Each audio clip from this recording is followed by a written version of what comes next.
But my oldest is getting ready to turn 15, so we're wow. going to kind of look at buying a Jeep. And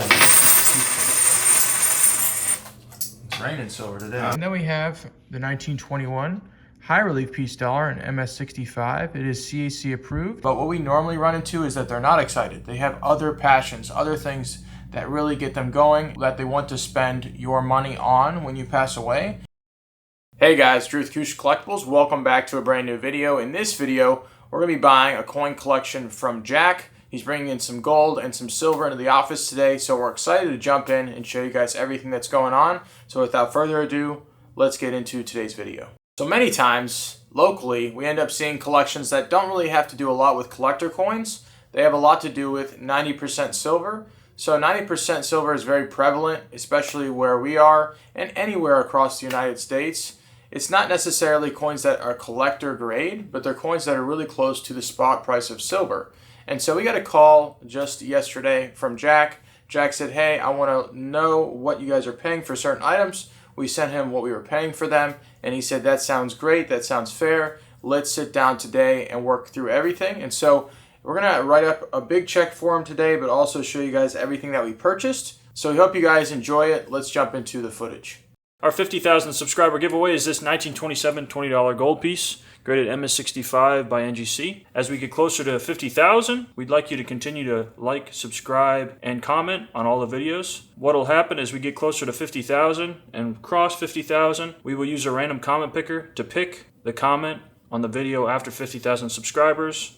If you have any questions about our giveaway rules and regulations, please look in the description below. Hey Jack, how you doing? man, I'm doing all right. I'm Drew. Nice to meet you, Drew. Nice to meet you. You mind taking a seat right here, and then Casey will just take a seat there? Sure. Perfect. How'd you come across some of this stuff? A lot of it was, it's my wife's grandfather. Oh, okay. And I just kind of inherited it, and there's no dad in the picture. Brother's kind of a degenerate, and I just kind of had this sack of stuff. Gotcha. Forever, you know, so it's just kind of time. And then I was trying to figure out what would be the best bet. I'm not a coin collector. I don't have the knowledge. I don't, that kind of stuff. But my oldest is getting ready to turn 15, so we're going to kind of look at buying a Jeep, and I think that was kind of the whole cycle of why he bought some of this stuff. And so I think the memory of his great-grandson buying a car from some of his stuff, I think it'd be great. Yeah. At least that was my mindset. Some of the things that I talk to collectors about all the time is that they say none of my kids want any of this stuff. Yeah. They said actually they have different passions. Sure. And different things that'll get them through life. So if it ends up being liquidated long term, the collection, at least it's going to something in the family. So it's probably smart. Yeah. And again, I have a lot of things here. I don't know. I can check through it all for you, see what is something that we would put a price on, what we would pay for it, and then also things that you might want to keep or spend, because sometimes that happens too. So I've done some of this. I was going to say, so this is, I just kind of separated, at least these are all for silver-ish. Okay, and gotcha. so you've got the quarters and 40%, 90%. If there's something you want Casey to look through and separate, we can do that too. Oh, heck yeah. We can look at some of these and just make sure I'm pulling the right ones. I know there's a few, and these might be the older $5. So for Ike dollars, if they were produced in the San Francisco Mint, they have 40% silver. So to view the mint mark, it's right here below his head, and that's a Denver. So I'm gonna look for the S. Determine if there's roughly like $10 or $11 in silver in a 40% Ike dollar. So if they're not, I guess silver, they're just spenders or keepsakes, whatever you prefer. Right. I mean, it's at least fun to go through them. That's right. Yeah. I mean, there's a reason why we do like these. And for these, you probably already know this, but from 65 to 70, Kennedy half dollars have 40% silver in them. So this has silver in it. See, I didn't know that. So there's a lot of 60s in there then. Yeah. So I'm gonna, once I determine how many 40%, so I'm just gonna switch it over to the silver tray. Okay. Something I would recommend. It's raining silver today. I'm sorry. No, you're good. No, you're fine. This is what happens all day long. Is it? Yeah. That's the sound we're used to, so it's okay. And it's definitely a different sound compared to some of the other alloys and things that they put in coins. These are the dimes. Okay. You mind if I take those over there and count them? Yeah, we got like a Gatling gun. We just dump them in there and they just... You know, I did have like a couple questions about some of that, but that looks super cool. What is that? So it's just like old school counter? Yeah, it's got trays for all the denominations. Yeah, it breaks through denominations and sorts them. So if you dumped basically anything and everything in there, it would just sort it for you. But aside from Ike dollars, it may take like a few Susie B's and stuff like that, but nothing to the size of an Ike dollar. Over a certain quantity, we just like to put them in there just so heck yeah, save your day, you know. Well, yeah, go for it. You run it twice. These are silver dimes. Those are the Liberty ones that I have. Okay. If you want to dump them all in. Yeah.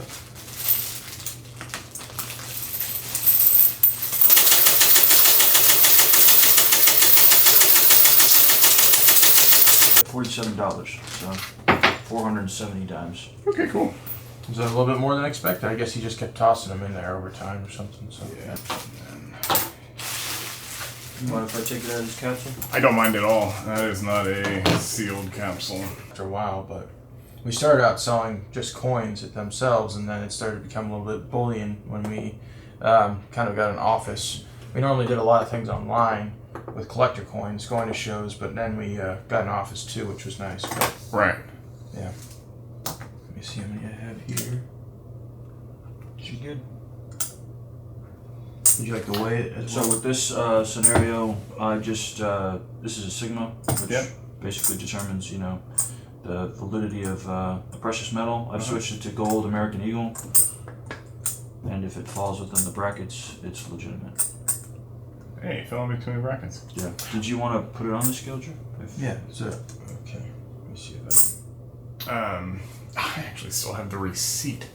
It's an 86. It was a good year. Yeah. I have 34 grams. So what is it supposed to weigh? 33.93, so just probably the Off scale. by half a gram or whatever. Yeah, it's not enough to. Yeah, it's you probably look at that receipt and you go, "Wow, gold was not that much." Hopefully, whenever he bought it. So. It was $846. $846. Right? I think it was that much even back in '86. If I remember right, looking at that. Just gonna double check my numbers here and make sure I have all the counts right. 13 is there. Can you make that one 12? Yeah, absolutely. $half. We have 5, 10, 15, 20, 25, 30, 35, 36. I have a total of $5,194.65. Well, deal. Work from there. Okay. Well, then I appreciate that, guys. Thank you so much. Yes, sir. Absolutely. Very nice to meet you. Very nice Thank to you, meet Jack. you. Thank Yes, you sir. very much. So I wanted to explore a quick topic that we spend a lot of time talking to collectors about, either at shows or on the phone, and that has to do with passing coins on to the next generation.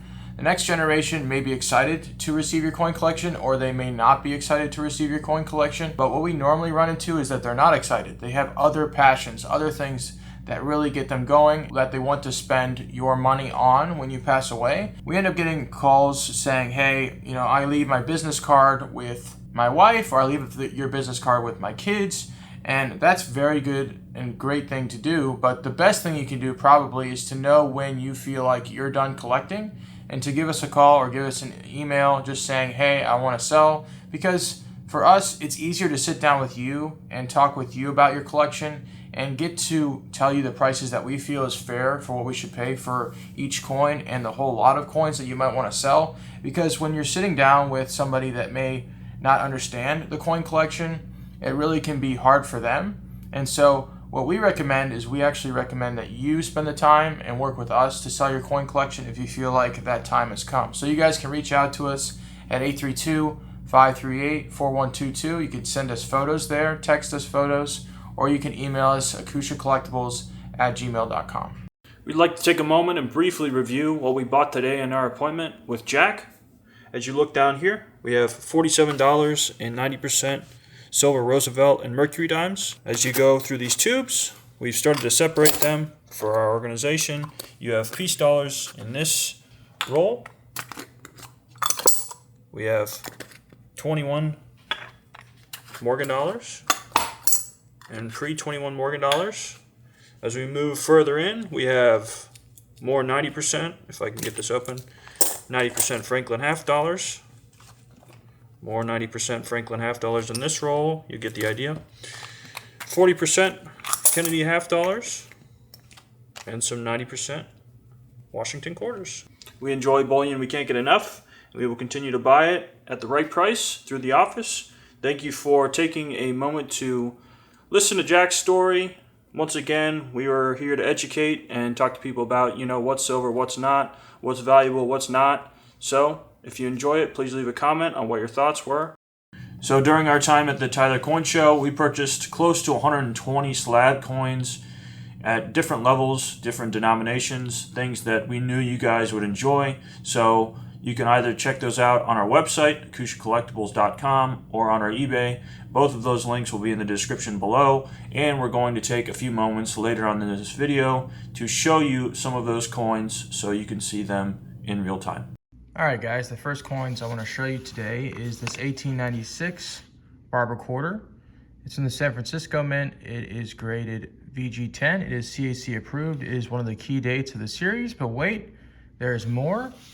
The 1901S, which is the King, and G6 CAC, a very expensive quality coin here, but this is for someone that really is trying to complete a Barber Quarter set. Wow, very, very scarce. We have the 1913S in VG10, so definitely an outstanding trio to share with you guys, all purchased from the Tyler Coin Show, so definitely super excited about that. Let's move on to some other type coins here. We have this 1875 20-cent piece. It's better date. It is a Philadelphia Mint coin, so the San Francisco was the most produced 20-cent piece. And when I saw this one, I felt like it was original enough to show you guys and give you an opportunity on KushaCollectibles.com. Along with that one, we have this 1876 20-cent piece in XF40, another scarcer date, and it is turned upside down in the holder. Not sure why. Maybe it was just from shipping, but it is a coin that a lot of people are looking for, especially in mid-grade. And then we have $3 that you guys would really like if you're a piece dollar collector. This is a 1928S in MS64 Plus. It is CAC approved. Beautiful, fantastic luster. Just a hair away from it being a gem quality coin. This coin in gem is almost impossible, so a 64 Plus is second fiddle, and it is a pricey coin at that. Then we have this 1928P piece dollar in MS65. Another coin that is definitely scarce. It is the key date of the series also, and it is a beautiful looking gem, fantastic looking luster, and so fortunate to be able to offer it to you guys. And then we have the 1921 high relief piece dollar in MS65. It is CAC approved. Once again, you're looking at that gemmy luster on the obverse, a stronger strike for the coin, and problem-free fields overall. There's a bigger hit on the eagle there, but definitely a great looking gem, and CAC approved that. Then we have this 1944 Mercury dime. It's graded MS66. It is gold CAC approved. It is an old fatty holder. Nice looking little toning there on the rim. Now we can take a look at the reverse of it. A lot of people are looking for a sticker that's affordable, and this one definitely fits into the mold. People just like that little gold CAC sticker. An undergraded coin, but they undergraded a lot of those back then, so nothing too crazy. Then we have this 1937D three-legged buffalo. It's graded mint state 63. It is CAC approved, light color on the obverse.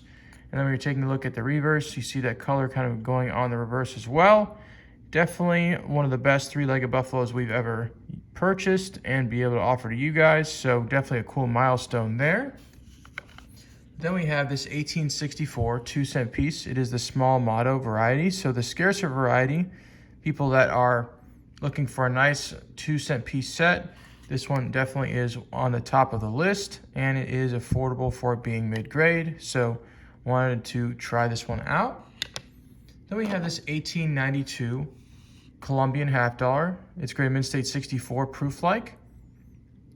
And we saw this coin at the show. We don't see many Colombians in proof-like, so we felt like hey, it'd be cool if we purchased it. It is quite a premium over the normal MS64, but you can definitely take a look and see the difference in eye appeal. Then we have a lower end type coin here, an 1807 drape bust half. It does have some nice color hiding underneath the originality. And when you're looking at the reverse, it has just a little bit more there. I mean, look at that rainbow pop. Definitely a neat looking type coin that is in a range that everybody can afford. Then we have this 1803 drape bust half in VG8. It's a large 3 variety, and this is something that if you wanted to get your feet wet with early type, this one definitely would fit the mold. And overall, very original and definitely a nice coin to look at. Then we have this 1921 Walking Liberty half dollar, a very scarce coin, especially in XF45. You could see the full strike and also little to no wear basically on the breast shield there, but you could definitely see the wear going down her dress. But I mean, just a nice original crusty coin. The reverse is a little bit not where it needs to be, but it is nice, so awesome. Then we have this 1807 cap bust half in VF25. It is the 50/20 variety, Overton 112. When you're taking a look at the reverse, this coin is very nice for an early type coin, and once again, it is in that affordable range. Then we have this 1893 Colombian half dollar. It's graded Mint State 66. We bought it for how nice the coin is in terms of luster and grade. You can see how problem-free the surfaces are and how outstanding the eye appeal is. The luster really brings it to light there, and these coins normally come very weak in terms of eye appeal, but also in terms of strike. Then for all our Texas lovers, we have this 1935 Texas commemorative half dollar in Mint State 66. It is CAC approved. When you're taking a look at the reverse, it has that similar toning, a little bit of a nice hazy looking color. So neat little coin. Then we have a few more commemoratives that I want to show off. This 1933 D Oregon commemorative in MS66. This one is scarcer for the series, and this one is what a kind of a more sophisticated collector is looking for. Then we have the Alabama 2x2 in old green holder. That one's neat. Then we have the 1936 Bay Bridge commemorative half in Mint State 65. It is the OGH holder, and once again, CAC approved. And then we have this 1889 3-cent nickel in MS63. It has some nice kind of pinkish color on the obverse and the reverse. So very beautiful. And then we have a few other neat looking dollars. This 1860 in AU50. It's graded by Annex with a nice soapbox holder. Don't see a lot of these hanging around in the soapbox holders any longer, so had to give this one a try and pick it up for you guys. Then we have this 89cc Morgan dollar, the key date of the Carson Cities. People are always trying to buy the low grade examples just because it's more affordable, so we instantly scooped this one up. We have this 1903S Morgan dollar in VG8. It is CAC approved just because of the nice originality, and it is accurate for the grade.